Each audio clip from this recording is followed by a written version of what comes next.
There are losses. And then there are wake-up calls. For the Las Vegas Aces, reigning champions, stars across the board, built for dominance, what happened on July 3 in Indianapolis wasn't just a bad game. It wasn't just a stumble. It was a slap in the face. Because when a championship-caliber team walks onto the floor and gets embarrassed by 27 points, without Caitlin Clark on the court, something is seriously wrong. And Becky Hammon knew it. She didn't sugarcoat it. She didn't protect anyone's feelings. She did what real leaders do. She called it out. "It's one of the worst games I've ever seen," Hammon said, standing at the podium, her voice tight, her tone sharp, her message undeniable. A 54-point performance. Just 26.2% shooting from the field. No rhythm. No fire. No fight. It wasn't just a bad night. It was an identity crisis. "This is a complete lack of professionalism," Hammon continued, her eyes unwavering. "To come here with that effort. That's unacceptable. It is the worst offensive night I've seen since I've been here in the last 4 years. 4 years. 2 championships. Dozens of wins. And yet, this game, this moment, made her furious. Because it wasn't about the X's and O's. It wasn't about a perfect game plan or missed shots. It was about effort, pride, respect for the jersey. And in Hammon's eyes, the Aces forgot what it means to be champions that night. She watched her team crumble against an Indiana squad missing their brightest star, Caitlin Clark, the rookie phenom, the lightning rod of this league. And still, the fever brought more intensity, more hustle, more want to.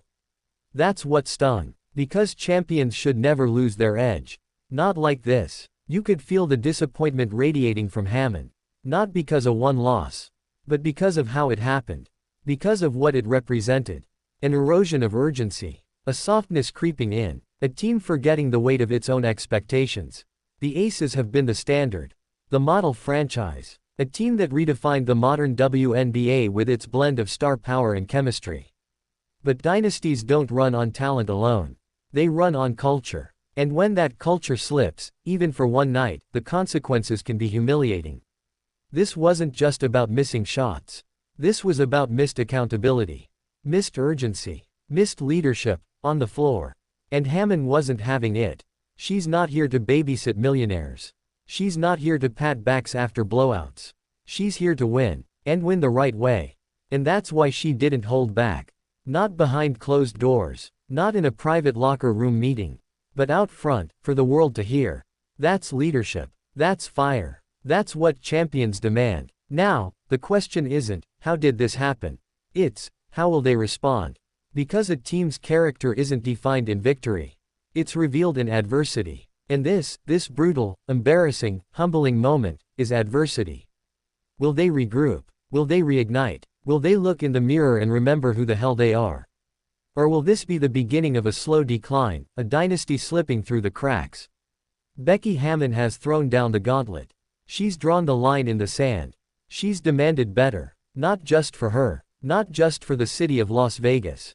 But for the legacy this team was building. That night in Indianapolis may go down as a low point. But it could also be the turning point. The moment they stop coasting. The moment they stop leaning on last year's rings.